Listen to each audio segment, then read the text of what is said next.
ప్రభునందు ప్రియ సోదరి సోదరులారా, ప్రభువును మనం ఆరాధించటానికి ప్రభువు మనకు చేసిన సహాయాన్ని బట్టి ప్రభును స్తుతిస్తున్నాం. దేవుని వాక్యాన్ని ధ్యానం చేయడానికి ముందుగా కొన్ని ప్రకటనలు గమనించండి. వారపు కూడికలు మనకు యథావిధిగా ఉంటాయి. ఆదివారం 9 గంటలకు మనకు సండే స్కూల్ పరిచర్య ఉంది. 10కి రొట్టె విరిచే కూడిక. మనము క్రమంగా చేరి వచ్చి దేవుని ఆశీర్వాదాన్ని పొందుదాం. అలాగే సాయంకాలం బార్పేట్లో సండే స్కూల్ పరిచర్య ఉంది. అలాగే బైచిగేరులో 7 గంటలకు అక్కడ పరిచర్య ఉండగా ఆ పరిచర్య నిమిత్తమై ప్రార్థన చేయండి. అలాగే మంగళవారం మందిరంలోనే సాయంకాలం 7 గంటలకు సిస్టర్స్ మీటింగ్ ఉంటుంది. గురువారం మనకు ఆన్లైన్లో జియో మీట్లో బైబిల్ స్టడీ ఎస్తేరు గ్రంథం ధ్యానం చేస్తూ ఉన్నాం. శనివారం ప్రార్థనా కూడిక. వాటికి క్రమంగా చేరి వచ్చి ఆత్మీయమైన మేలులు పొందుదాం. మంచిది ప్రియులారా, దేవుని వాక్యాన్ని చదువుకొని దైవ గ్రంథములో నుండి ఒక చిన్న వర్తమానాన్ని మనం విందాం. ప్రకటన గ్రంథం 8వ అధ్యాయం మనము వరుసగా ధ్యానం చేస్తున్న ప్రకటన గ్రంథం 8వ అధ్యాయం 6వ వచనం నుండి 13వ వచనం వరకున్న భాగాన్ని మనం చదువుకొని ఒక పాఠంగా మనం విందాం. ప్రకటన గ్రంథం 8వ అధ్యాయం 6వ వచనం. ఒక వచనం నేను, మరొక వచనం మీరు. అంతటా 7 బూరలు పట్టుకొని ఉన్న ఆ 7 దూతలు ఊదుటకు సిద్ధపడిరి.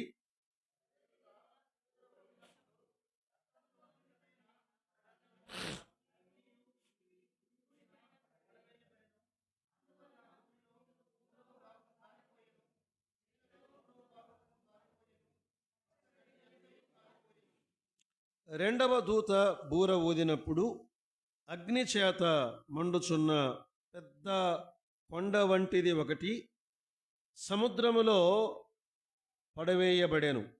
అందువలన సముద్రములో 3వ భాగము రక్తమాయెను.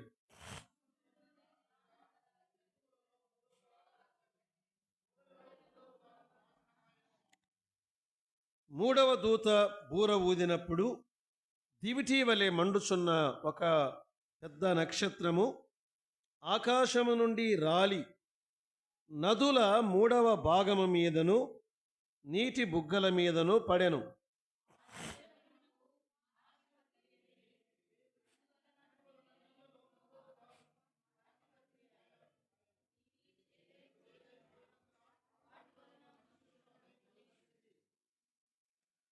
నాలుగవ దూత బూర ఊదినప్పుడు సూర్య చంద్ర నక్షత్రములలో 3వ భాగము చీకటి కమ్మునట్లు పగటిలో 3వ భాగమున సూర్యుడు ప్రకాశింపకుండునట్లును రాత్రిలో 3వ భాగమున చంద్ర నక్షత్రములు ప్రకాశింపకుండునట్లును వాటిలో 3వ భాగము కొట్టబడెను.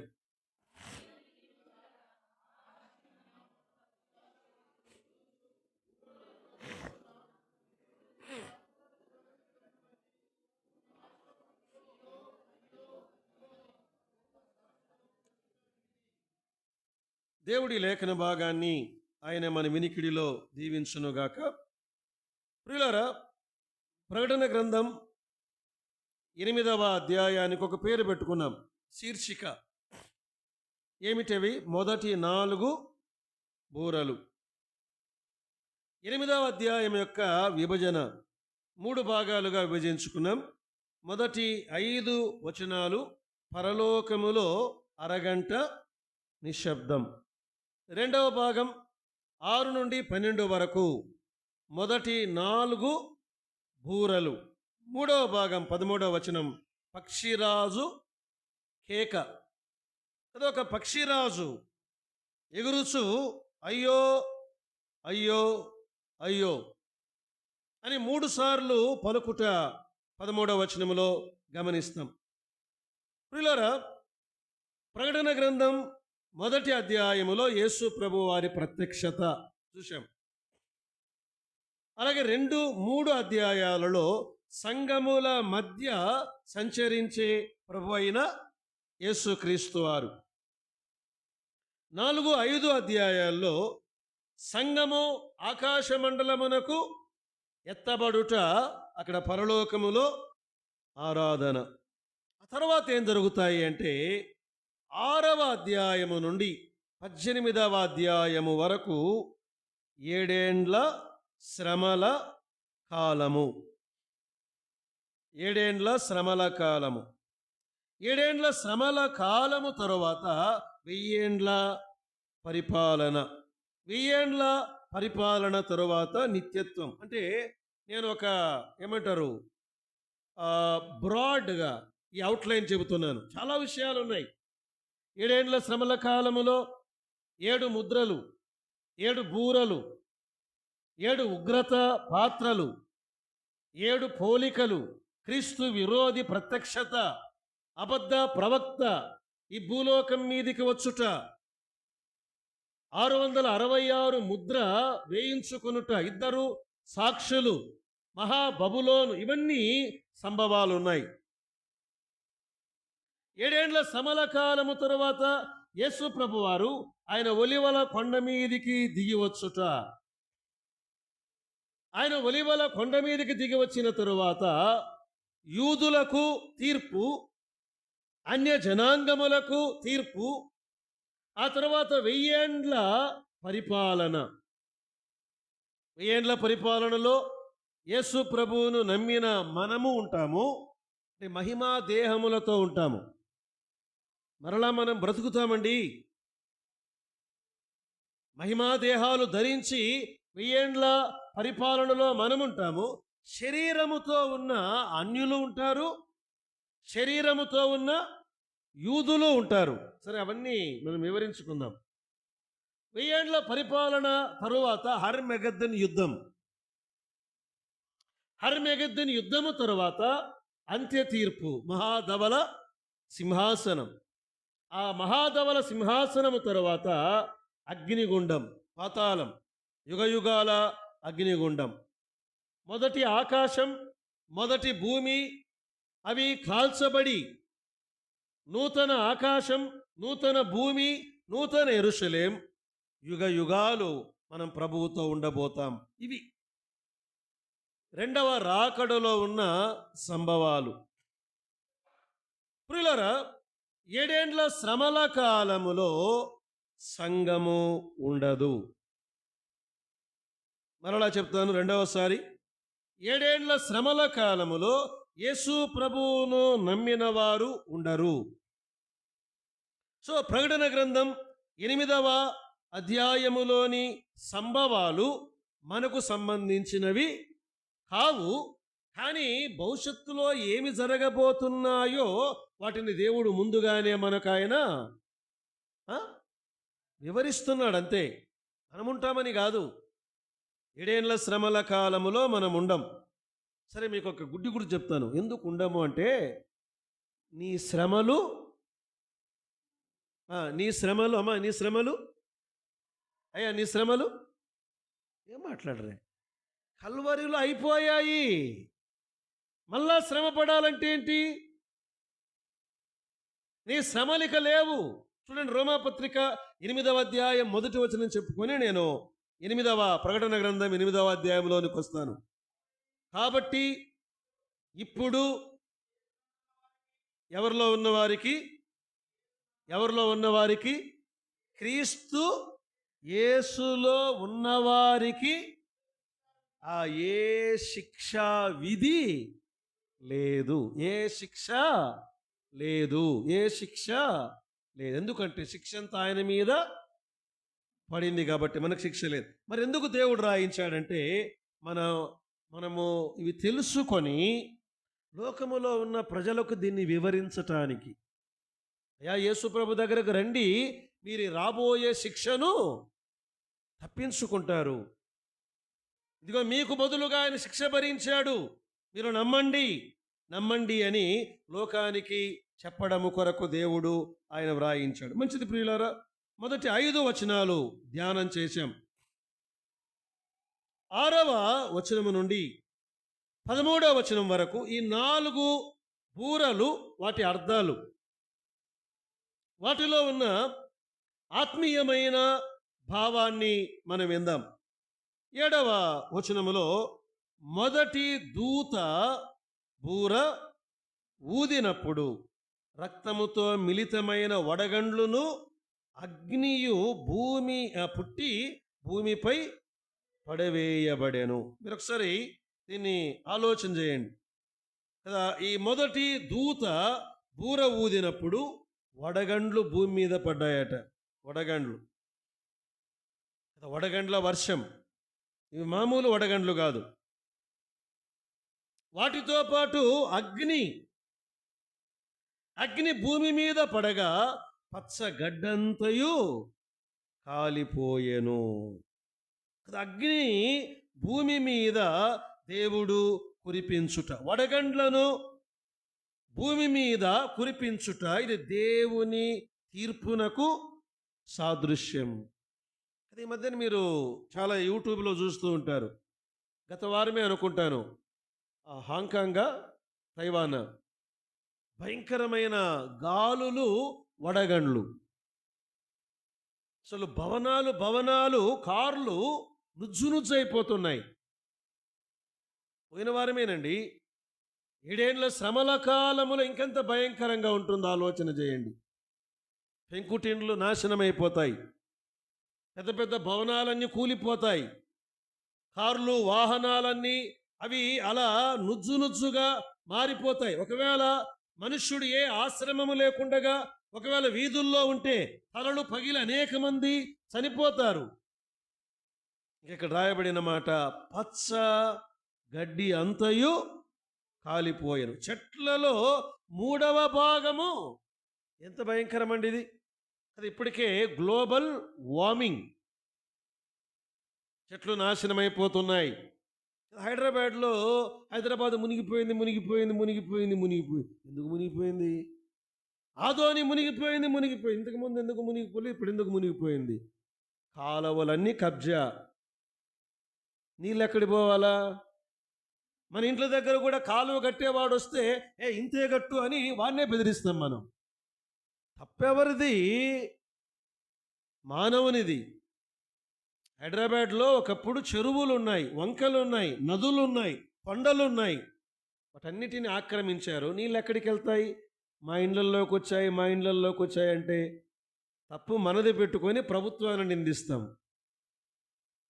మానవుడు ఏ తప్పైనా నిర్లజ్జగా, నిర్భయంగా చేస్తాడండి. అందుకే దేవుడు మానవుని మీద తీర్పును పంపబోతున్నాడు. చెట్లు నాశనం. అసలు చెట్లన్నీ 3 భాగాలు భూమి మీద కాలిపోతే గాలి పీల్చుకోవడానికి గాలి ఉండదు, వర్షాలిక ఉండవు. ఇలాంటివి గతములో ఎప్పుడైనా జరిగాయా? నిర్గమాకాండం 9వ అధ్యాయం, ఐగుప్తులో దేవుడు ఐగుప్తీయులకు తీర్పు పంపినప్పుడు జరిగిన సంభవం. నిర్గమాకాండం 9వ అధ్యాయం 23. మోషే తన కర్రను ఆకాశము వైపు ఎత్తినప్పుడు యెహోవా ఉరుములను, వడగండ్లను కలుగా జేయగా వడగండ్లు కురిపించెను. ఆ వడగండ్ల దెబ్బకు పశువులు నాశనమయ్యాయి, మనుష్యులు నాశనమయ్యారు. ఆ వడగండ్లు పొలములో పడగా కూర చెట్లన్నీ చెడిపోయాయి, పొలములోని చెట్లన్నీ విరిగిపోయాయి. దేవుని తీర్పు కదా. దేవుడు అగ్నిని కురిపించాడు. అదొక మాట గుర్తుపెట్టుకోండి. మొదటి బూర ఊదినప్పుడు వడగండ్లు, అగ్ని. 2వ బూర, నేను ముందుగా ఈ 4 బూరల ద్వారా జరిగిన తీర్పులు ముందుగా వివరిస్తాను. 2వ బూర 8వ వచనం. 2వ దూత బూర ఊదినప్పుడు అగ్ని చేత మండుచున్న పెద్ద కొండ వంటిది ఒకటి సముద్రములో పడవేయబడెను. అందువలన సముద్రములో భాగము మూడవ భాగము రక్తం రక్తం రక్తం. సముద్రములో తిమింగలాలు అవి అలా కోయబడ్డాయి. చేపలన్నీ చనిపోయాయి. అసలు సముద్రమంతా ఎర్రగా మారిపోయిందట. రక్తముగా మారిపోయింది. సముద్రము రక్తముగా మారిపోయింది. ఎందుకు ఈ మాట నేను మాటి చెప్పానంటే మీకు ఏమైనా గుర్తొస్తుందా? మోషే కాలములో నైలు నది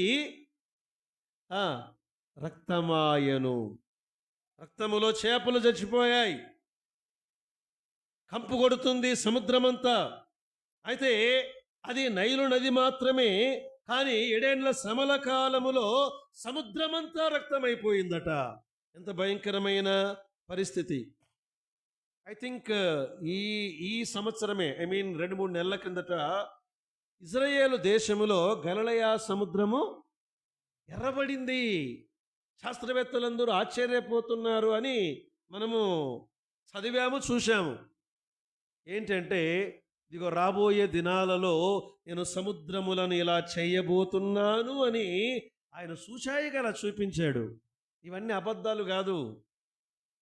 ఆనాడు ఐగుప్తులో జరిగాయి. నేడు మన కళ్ళ ముందు గలిలయ సముద్రము ఎరుపెక్కింది. 7 ఏండ్ల శ్రమల కాలములో ఆ సముద్రములో ఉన్నవన్నీ నాశనమగుట.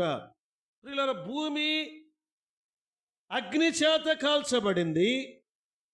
సముద్రము రక్తవర్ణముగా మారిపోయి ఆ సముద్రములో ఉన్న జంతువులన్నీ ఏమైపోయాయి?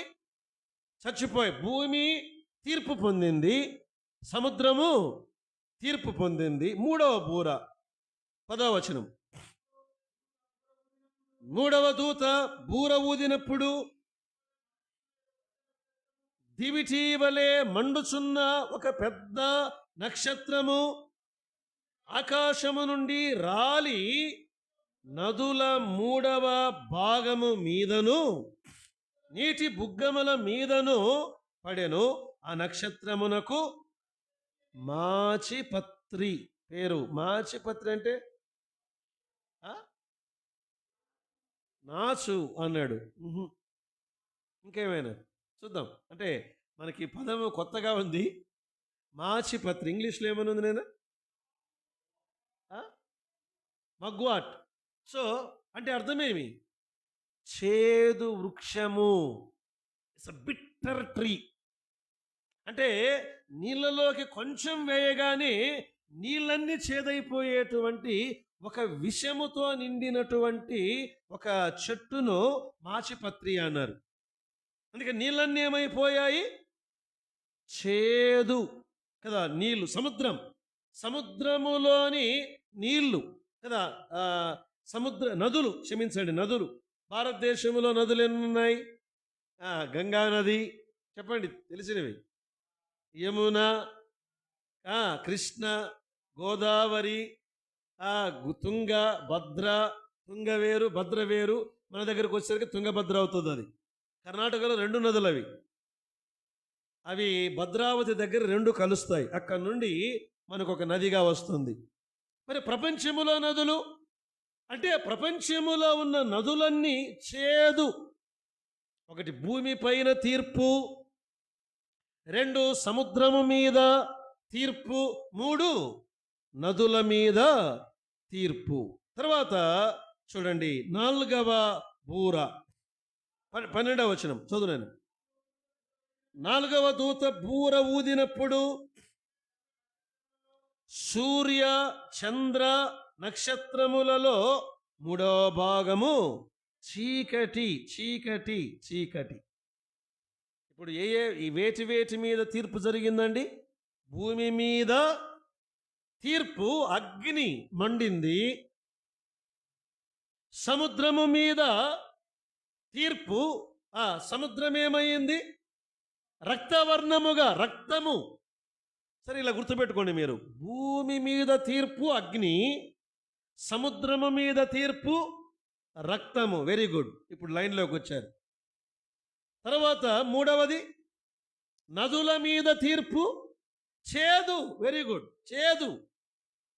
నాలుగవది ఆకాశ మండలములో తీర్పు, చీకటి. అంతా చీకటి.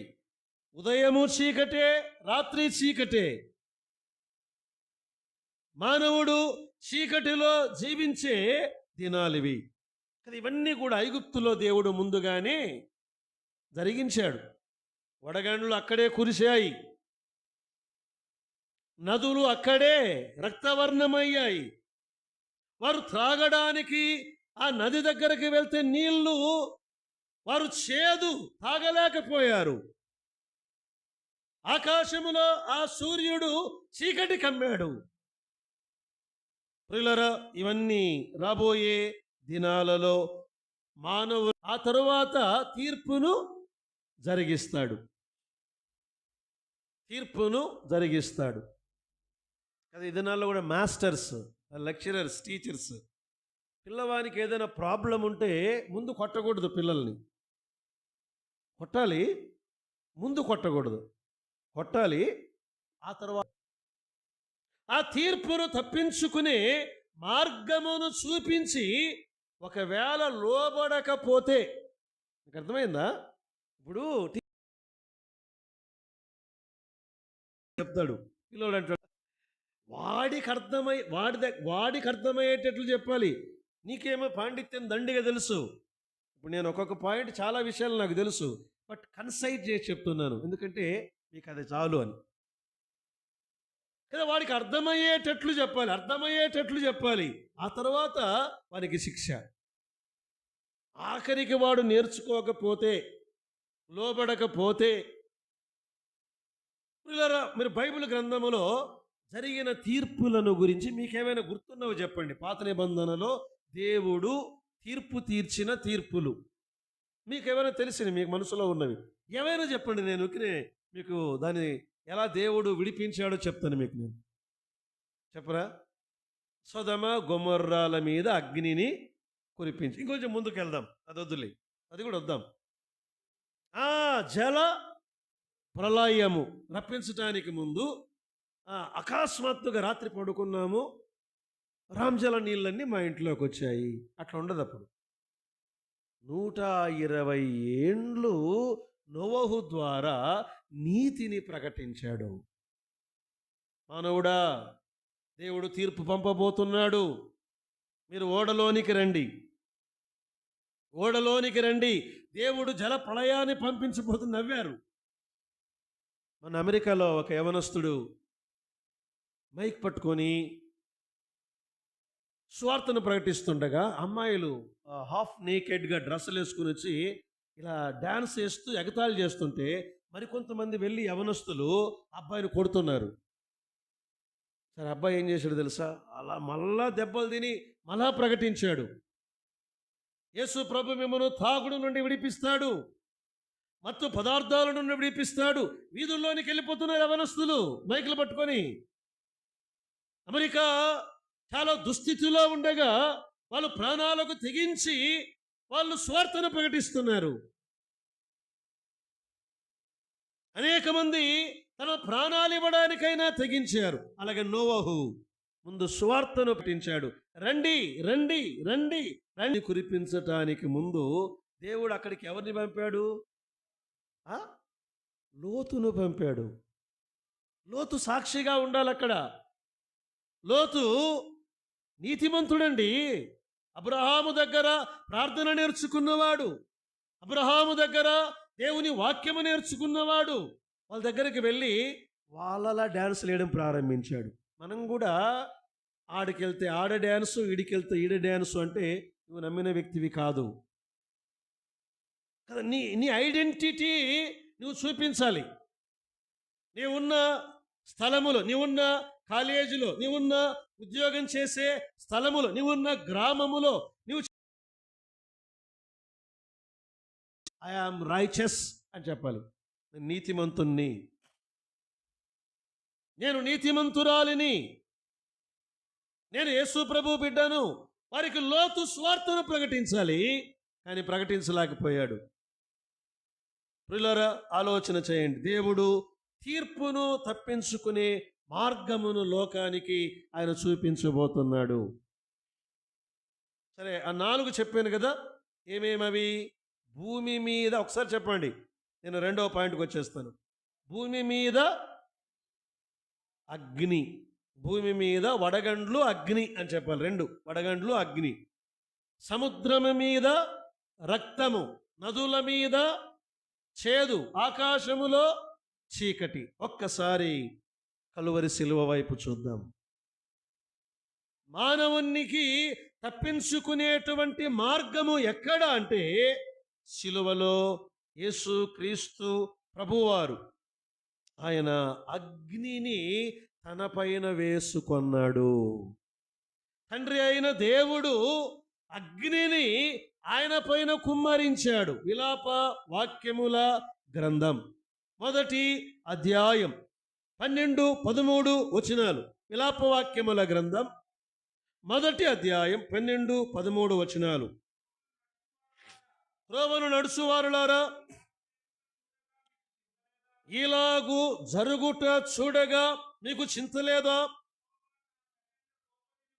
యెహోవా తన ప్రచండ కోప దినమున కలుగజేసిన శ్రమ వంటి శ్రమ మరి ఎవరికైనాను కలిగినదో లేదో మీరు నిదానించి చూడుడి. ఏమిటంట? ఆ శ్రమ వంటి శ్రమ యెహోవా ప్రచండ కోప దినము. అసలు సిలువలో యేసు ప్రభు వేలాడిన రోజంట, అది దేవుని ప్రచండ కోపదినం. ఏం చేశాడు ఆయన?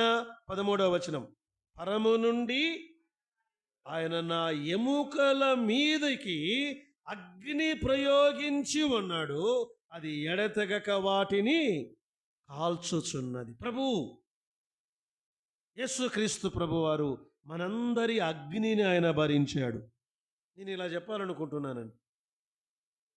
సొదమ గొమొర్రాల మీద కురిపించవలసిన అగ్ని ఆయన భరించాడు.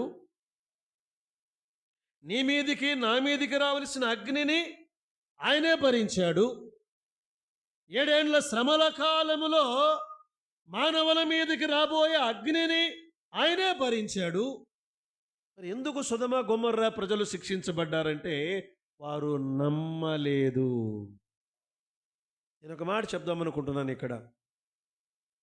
అమ్మా అయ్యా, మనము పాపము చేసినందుకు శిక్ష కాదు.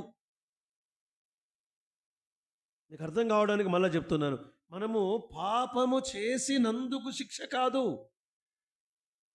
మన పాపానికి శిక్ష ఆయన భరించేశాడు, అయిపోయింది. మనం ఆయన నమ్మనందుకు, యేసు ప్రభువును నమ్మనందుకు శిక్ష. యేసు ప్రభువును నమ్మండి. లోకానికి మనము చెప్పాలి, యేసు ప్రభువును నమ్మండి. నమ్మిన మనము కూడా ప్రతి విషయములో ఆయన నమ్మాలి. నమ్ముట నీ వలనైతే నమ్మువానికి సమస్తము సాధ్యమే. సరే, రెండవది ఏం విన్నాం మనం? రెండవది ఏం విన్నామండి? సముద్రము మీద రక్తము కదా. చేపలు ఏమైపోయాయి? అవి అలా నరకబడ్డాయి. తిమింగలాలు అవి ముక్కలైపోయాయి. అసలు సముద్రమంతా రక్తం, రక్తం, రక్తం, రక్తం. సముద్రమంతా రక్తం. మీరు ఇప్పుడు మరలా సిలువ దగ్గరకు రండి. ఆరాధనలో కూడా చూశాం, అనుకోకుండా ఈ తలంపు వచ్చింది. యేసు ప్రభువారు సిలువలో ఈనాడు బొమ్మ వేస్తారే కొంతమంది, అందుకని మీ ఇళ్లలో యేసు ప్రభు సిలువ బొమ్మ పెట్టుకోవద్దండి. సారీ, చెప్పక తప్పదు. ప్రభు అలా లేడు. ఆ బొమ్మ మాదిరి లేడు ఆయన. ప్యాషన్ ఆఫ్ ద క్రైస్ట్లో ఆయన పేరే తెలియదు నాకు. ఆయన అన్నాడు, ఒరే నాయన, నా బొమ్మని మీ ఇంట్లో పెట్టుకోవద్దండి, యేసు ప్రభు అలా లేడని చేతులెత్తి చెప్పాడు అమెరికా వాళ్ళందరికీ. నేను ఒక యాక్టర్ను, నా బొమ్మ పెట్టుకుంటున్నారు మీరు ఇళ్ళల్లో. ప్రభు అలా లేడు. ఎలా ఉన్నాడు అంటే, ఆయన అలా శిలువ మీద చూస్తూ ఉండగా తల కనపడ్డము లేదు, శరీరము కనపడ్డము లేదు. ఆయన అంత రక్తపు ముద్దగా మారిపోయాడు. 3 గంటలు ఆ ఎండకు అలా వేలాడుతూ ఉన్నాడు. రక్తమంతా ఏమైపోయిందండి? నల్లగా ఎండిపోయి ఒక నల్లటి ఒక ముద్ద వలె ఆయన మారిపోయాడు. యేసు ప్రభువారు నీకు బదులుగా, నాకు బదులుగా ఆయన రక్తముతో తడిసిపోయాడు. ఆయన సముద్రములో ఆ జీవులు వడగండ్ల చేత కొట్టబడ్డాయి, ఆ పెద్ద కొండ చేత కొట్టబడ్డాయి. కానీ యేసు ప్రభువారు, యోహాను సువార్త 19వ అధ్యాయం మొదటి 3 వచనాలు చదువుకున్నాం కదా, కొరడాలతో కొట్టించెను. అక్కడే 19వ అధ్యాయం 34 చూడండి. సైనికులలో ఒకడు ఈటతో ఆయన ప్రక్కను పొడిచెను, వెంటనే రక్తమును నీళ్లును కారెను. ప్రియులారా, యేసు ప్రభు రక్తాన్ని కార్చాడు. సర్వమానవాళి పాపము నిమిత్తమై రక్తమును కార్చాడు ఆయన. ఆ రక్తము నేటికి తాజాగా ఉందండి. ఆ రక్తము నేటికి తాజా రక్తం. అంటే పరలోకానికి యేసు ప్రభు వెళ్ళి ఆ బౌల్లో, అంటే ఆయన ఒక పాత్రను పట్టుకొని ఆ పాత్రలో తన రక్తముతో ఆయన అతి పరిశుద్ధ స్థలములోనికి ప్రవేశించి నేటికి అక్కడ ఆయన సజీవుడుగా ఉన్నాడు. చాలామంది అంటారు, అప్పుడు కదా కార్చింది రక్తం అంటే. ఆ రక్తము నేటికి మానవుని పాపమును కడిగే రక్తం. సరే, 3వది, నదులు ఏమైపోయాయి? చేదు. మరలా సిలువ వైపు చూడండి. సిలువలో ఆయన వేలాడుతున్నాడు. ఆయన వాస్తవానికి రాత్రి పట్టుకున్నారు కదా ఆయన్ని. రాత్రి పట్టుకున్నారు, పిలాతు యొద్దకు తీసుకెళ్లారు. ఆయన అన్నాడు, హేరోదు దగ్గరికి తేండి, ఇది నా కేసు కాదా అన్నాడు. హేరోదు దగ్గరికి వెళ్ళాడు. హేరోదు నుండి ప్రధాన యాజకుల దగ్గరికి వచ్చాడు. ప్రధాన యాజకుల దగ్గర నుండి మళ్ళా పిలాతు దగ్గరకు వచ్చాడు. రాత్రంతా ఈడ్చుకుని వెళ్ళారు, కొరడాలతో కొట్టారు, సిలువను ఆయన పైన పెట్టారు. ఆయన సిలువలో వేలాడుతున్నాడు. ఇన్ని గంటలు ఆయన నీళ్ళు అడగలేదు, కానీ ఒక్కసారి దాహము అన్నాడు. ఎందుకంటే లేఖనములు నెరవేరవలనని. అప్పుడు ఆయనకి ఏం చేశారండి? చేదు చిరకను నోటికి అందించిరి. యోహాను సువార్త 19వ అధ్యాయం 29-30. ఆ చిరకతో నిండిన ఒక పాత్ర అక్కడ పెట్టి ఉండెను గనుక వారొక స్పాంజి చిరకతో నింపి ఇస్సోపు పుడకకు తగిలించి ఆయన నోటికి అందించిరి. చేదు. చేదు. ఇంకొక మాట కూడా జ్ఞాపకం వస్తుంది చెప్తుంటే నాకు. గెస్తమైన తోటది, మోకాళ్ళ మీద కూర్చొని ఉన్నాడు యేసు ప్రభువారు. అలా 2 చేతులు జోడించి, తండ్రి నీ చిత్తమైతే ఈ ఈ ఈ ఈ గిన్నె నా యొద్ద నుండి, ఏ గిన్నె? చేదు. నేను తాగలేను ప్రభువా, అంత చేదును నేను తాగలేను ప్రభు. ఆ మాచి పత్రిని నేను త్రాగలేను ప్రభువా. తండ్రి, నేను ఈ సర్వమానవాళి మీదకి రావలసిన ఈ శిక్షను నేను భరించలేను, నా చేత కాదు, ఈ గిన్నె తొలగించు అంటే తండ్రి అన్నాడు, నో అన్నాడు. నీ ప్రార్థనకు జవాబు లేదు అన్నాడు. అప్పుడు ప్రభువా అన్నాడు, నీ చిత్తమే సిద్ధించుగా. శిలువపై ఆ చేదును, మనందరి చేదును త్రాగాడు. మనకి ఈనాడు మధురమైన ఆ ద్రాక్షారసమును మన కొరకు ఇచ్చాడు ఆయన. సరే, ఇంకొక మాట 4వది చెప్పుకొని ఆ తర్వాత మనము పాఠాన్ని విని ముగిద్దాం.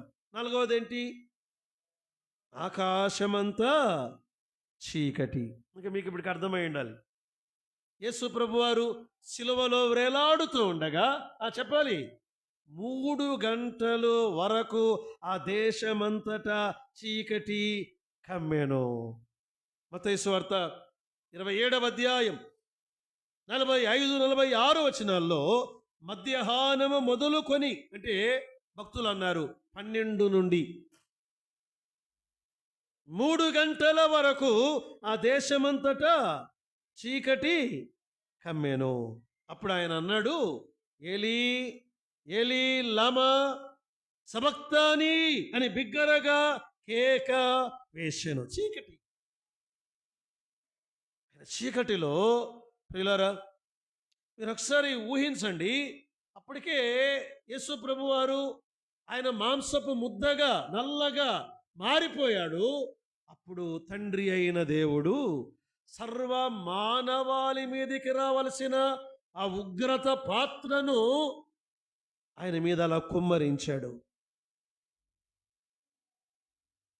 మొదటి మానవుడు మొదలుకొని ఆఖరి మానవుని పాపమంతా ఒక్కసారిగా ఆయన పైన కుమ్మరించబడింది.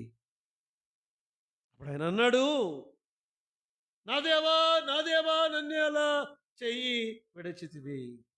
తండ్రి విడిచిపెట్టాడండి. సో ఇందులో పాఠం ఏమిటండి? ఈనాడు యేసు ప్రభువుని అంగీకరించిన మన జీవితాల్లో పాఠం ఏమిటి? ఆయన ప్రియులారా అగ్ని ఆయన మీద కుమ్మరించబడగా మనకు తీర్పు లేదు. అమ్మా, ఈ మాట గట్టిగా మీరు నమ్మండి. యేసు ప్రభువుని నువ్వు నమ్మావా? యేసు ప్రభువును దేవునిగా అంగీకరించావా? పాప క్షమాపణను పొందావా? అయితే ఇక ఎన్నటెన్నటికీ అగ్నిగుండమునకు నీవు వెళ్ళవు. ఈ నిశ్చయత మనం కలిగి ఉండాలి. యోహాను సువార్త 5వ అధ్యాయం 24వ వచనములో ఏమని రాయబడి ఉంది? నా మాట విని నన్ను పంపిన వానియందు విశ్వాసముంచువాడు ఏ జీవం తాత్కాలిక జీవం కాదు, నిత్య జీవము. నీవు ఈ లోకములో జీవిస్తూ ఉండగా దేవుడు నీకు నిత్య జీవాన్ని ఇచ్చాడు. అయితే ఇంకొక మాట మనము జ్ఞాపకం చేసుకోవాలి. యేసు ప్రభువును నమ్మితే నిత్య జీవము అంటే మనం అక్కడికి పోయిన తర్వాత ఇక్కడ సమృద్ధి జీవాన్ని ఆయన ఇస్తాడు. అంటే నేను ఇలా చెప్తాను, ఇక్కడ కొంతమంది వ్యాపారము చేసేవారు ఉన్నారా? మీరు వ్యాపారం చేయడానికి ముందు, ప్రారంభానికి ముందు ఇలా ప్రార్థన చేయండి. ప్రభువా, నేను నమ్మాను, ఈ లోకములో నాకు నిత్య జీవముతో పాటు సమృద్ధి జీవమునిస్తావని వాగ్దానం చేశావు. యేసు ప్రభువు నామమున ప్రార్థిస్తున్నాను, ఆమేనని బయలుదేరండి. దేవుడు ఆ సమృద్ధి జీవాన్ని ఎలా ఇస్తాడో మనం గమనించగలం. బైబిలు గ్రంథములో వచనాలు మనం కంఠతా చేయడానికి మాత్రమే కాదు, వాటిని అనుభవించటానికి.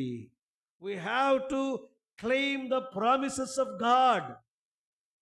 దేవుని వాగ్దానాలు మనం అనుభవించటానికి. మొదటిది ఏం చెప్పామండి?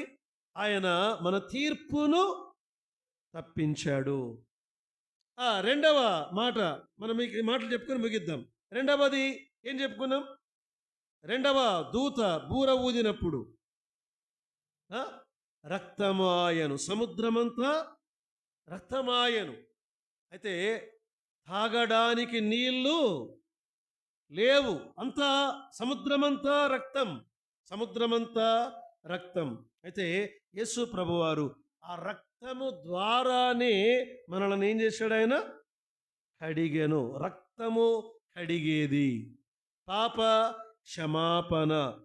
సరే, మీరు దాన్ని ఎలా తీసుకోండి, నేను మాట చెప్తాను. యేసు ప్రభువు రక్తం నీ గత పాపములను, నీ వర్తమాన పాపములను, నీ భవిష్యత్ పాపములన్నిటినీ కడిగిన రక్తము. అయితే ఒకవేళ ఈ లోకములో నీవు జీవిస్తూ మరలా ఒకవేళ పాపము చేస్తే తండ్రి ఎలా తన కుమారుణ్ణి గద్దిస్తాడో, శిక్షిస్తాడో ఆ శిక్ష ఉంది. నీకు అర్థమైందా? ఇక మళ్ళీ శిక్షే లేదని కాదు, ఆ పాపములన్నిటికీ క్షమాపణ ఇచ్చాడు. కానీ ఒకవేళ మరలా చేస్తే తండ్రి కుమారుణ్ణి శిక్షించినట్లుగా ఆయన శిక్షిస్తాడు. అంటే క్రమశిక్షణలో తెస్తాడన్న ఆయన. సరే, మీకు ఉదాహరణ కూడా చెప్తాను. చిన్న కుమారుడు తప్పిపోయాడు, పోతే పోయిందిలే, పీడ పోయింది, మనం అదే అనుకుంటాం కదా. వీడు పోయాడు, తలనొప్పి, మా ఇంటికి తలనొప్పి పోయింది, అట్లే పోని. దేవుడు అలాంటి వాడు కాదు. ఆయన ఎంత ఘోరమైన దుష్టునినైనా ఆయన చేర్చుకునేవాడు.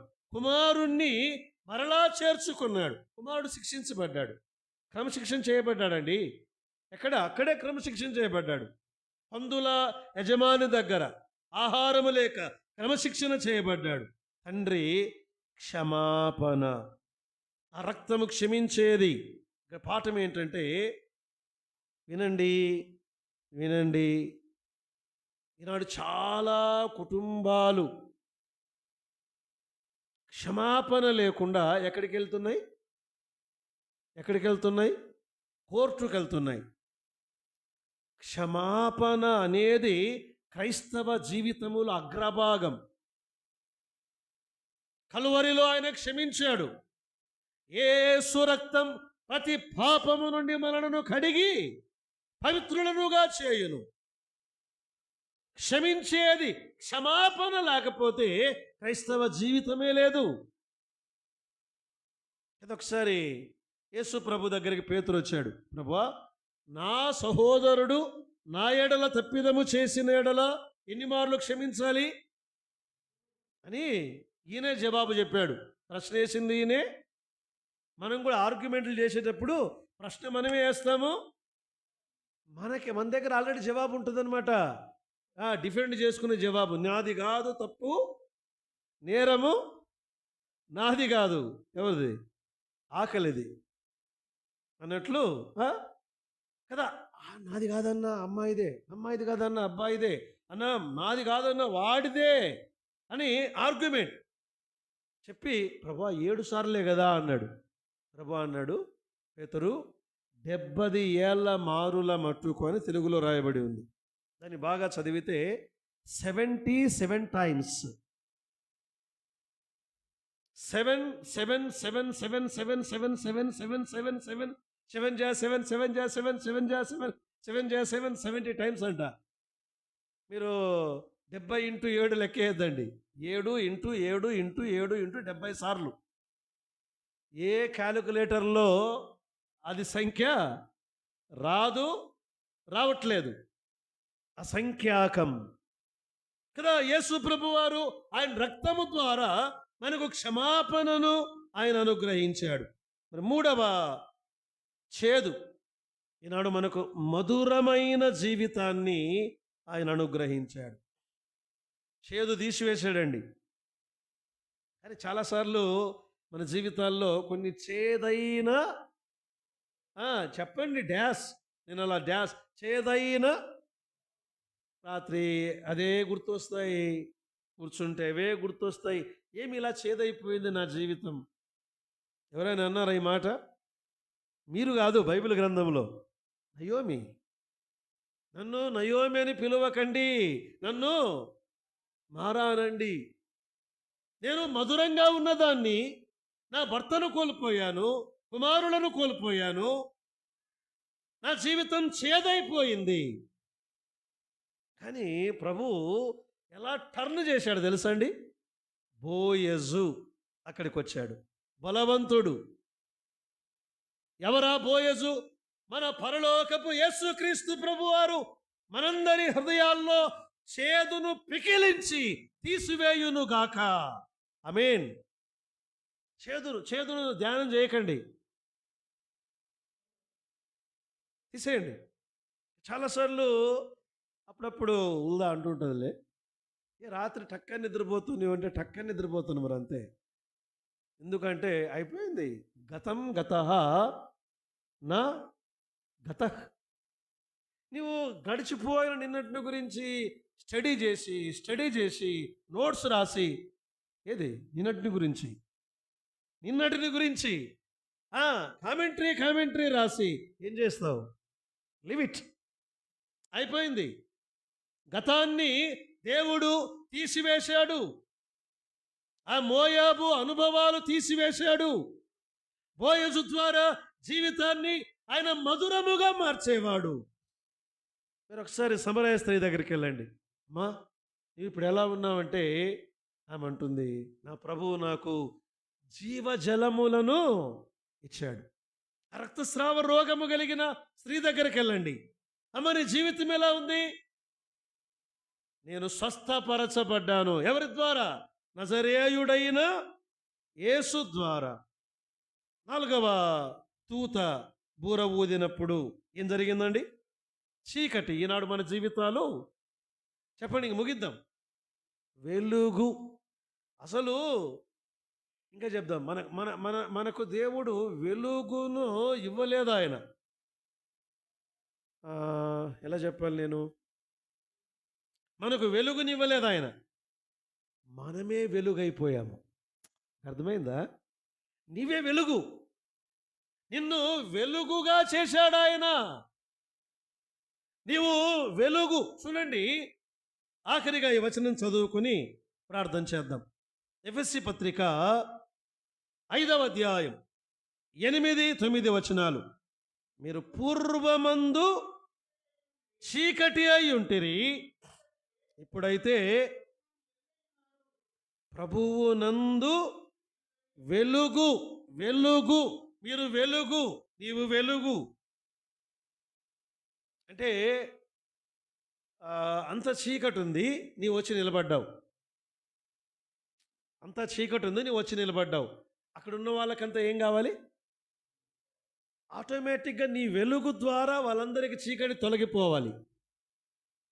మీకు అర్థమైందా?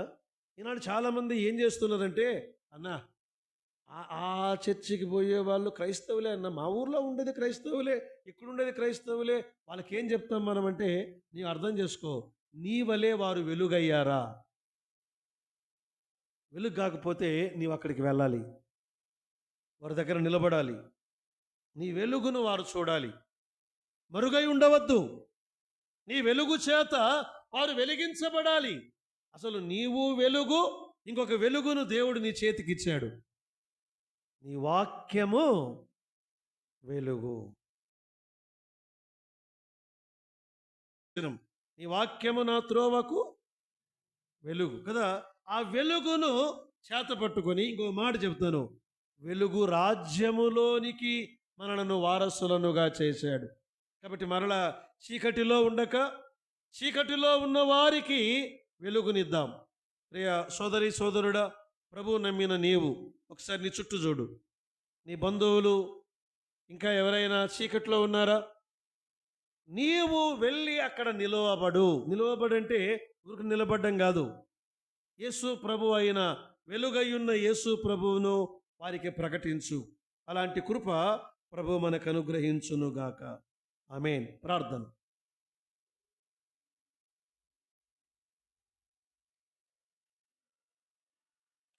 తలలు వంచి ఉండగా యేసుక్రీస్తు ప్రభువారు సిలువలో ఆయన చేసిన కార్యం ఎంత విలువైనదో ఎరిగావా? దేవుడు నిన్ను వెలుగుగా చేసి ఉండగా, ఇంకా నీ తల్లిదండ్రులు, నీ యేసు ప్రభువు నమ్మావు బ్రదర్, అయ్యా నీ తల్లిదండ్రులు వారు ప్రభువు నమ్మని వారుగా ఉన్నారు, ప్రార్థన చెయ్యి, వారికి యేసు ప్రభువును ప్రకటించు. సోదరి, యేసు ప్రభువు వెలుగును ఇంకా అనేక మందికి నీవు ప్రకటించు. కృపగల మా దేవా, మీరు వెలుగై ఉన్న దేవుడవు.